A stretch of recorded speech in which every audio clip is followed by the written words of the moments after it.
টাঙ্গুর হাওরের সেকেন্ড পার্টে লাকমাছড়া এবং নীলাদ্রি লেকের অভিজ্ঞতাটাই শেয়ার করব। আপনি যদি টাঙ্গুর হাওরে যাওয়ার প্ল্যান করেন তাহলে ডোন্ট স্কিপ দিস ভিডিও, কারণ এই ভিডিওর মধ্যে আমি কিছু ইনফরমেশন শেয়ার করব। আসসালামু আলাইকুম, আমি রুবাইয়া ফ্রম গ্যালারিজ রূপসী। সকালবেলা ঘুম থেকে উঠেই দেখি আকাশটা একদম পরিষ্কার এবং প্রচন্ড গরম ছিল। ফ্রেশ হয়ে সকালে নাস্তা করার জন্য বোর্ডের ছাদে চলে যাই। সকালটা শুরু হয়েছিল ডিম, খিচুড়ি, মুরগির মাংস, বেগুন ভর্তা এবং মিষ্টি আচার দিয়ে। খাওয়া শেষে আমরা নীলাদ্রি লেকের উদ্দেশ্যে চলে যাই। নীলাদ্রি লেকের যাওয়ার রাস্তাটা দেখতে পাচ্ছেন খুবই ভয়ানক ছিল।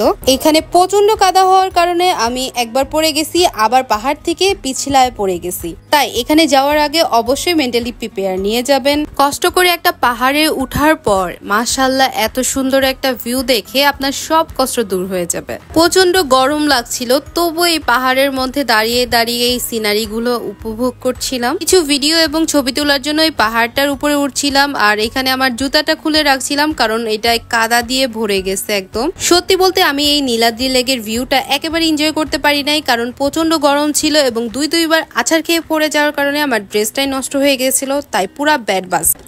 এই পাহাড়টা থেকে নামার পরেই আমি আছাড় খেয়ে কাদার মধ্যে পড়ে যাই এবং আমার ড্রেসটা নষ্ট হয়ে যায়। তাই সব রাগ ঝাড়তেছিলাম আমার জামাইয়ের ওপর। তারপরে সে আমাকে একটা আইসক্রিম কিনে দেয়। আমি নিয়েছিলাম টক ঝাল ফ্লেভারের একটা আইসক্রিম এবং এখানে অনেক পদের আইসক্রিম ছিল। আপনারা যারা এমন একটা সানি ওয়েদারে নীলাদ্রি লেক ঘুরতে চান তাহলে অবশ্যই মুখের পাশাপাশি হাত পায়েও সানস্ক্রিন মেরে যাবেন, কারণ আমি মুখে এক গাদা সানস্ক্রিন লাগালেও আমার হাত পায়ে সানস্ক্রিন না লাগার কারণে আমি কিন্তু 3 শেড ডার্ক হয়ে এসেছি। সো সানস্ক্রিনটা মাস্ট ইউজ করবেন। নীলাদ্রি লেক থেকে একটা অটো ভাড়া করে আমরা চলে যাই লাকমাছড়া। আর এখানে লাকমাছড়াটা কিন্তু আমার কাছে বেশ ভালো লেগেছে, কারণ এটার এক পাশে পাহাড় আর আরেক পাশে ঝর্ণার এই ঠান্ডা পানিগুলো ঝিরির মধ্যে দিয়ে বয়ে যাচ্ছে। কাঠফাটা এই গরমে সবাই এই ঠান্ডা পানি পেয়ে তো অনেক এনজয় করতেছিল। লাকমাছড়াটা কিন্তু ইন্ডিয়ার অংশে পড়েছে, আর আমরা যারা বাংলাদেশের পর্যটকরা আছি এখানে ঘোরাফেরা করতে পারবে। কাফির কাছে নাকি এই জায়গাটা একদমই ভালো লাগে নাই, তবে এই বাচ্চারা এত এনজয় করছে মাশাআল্লাহ, ওদের দেখে অনেক ভালো লাগছিল। তারপর এখানে ভাইয়া আপুরা ছবি তুলতেছিল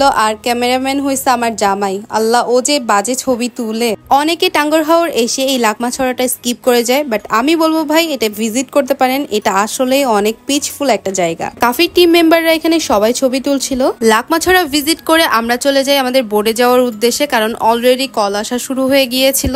অটোতে উঠার আগে দেখি এখানে একটা ভাইয়া অনেকগুলা ডাব নিয়ে বসছে। অবশ্যই এগুলা ডাব ছিল না, নারিকেল ছিল। এখানে লাকমাছড়াকে বাই বাই দিয়ে আমরা ডাব কিনি। একটা ডাবের দামই ছিল 120 টাকা করে, তবে এই ডাবের পানি মারাত্মক লেভেলের মিষ্টি ছিল। এই ডাবগুলা নাকি ময়মনসিং থেকে এসেছিল।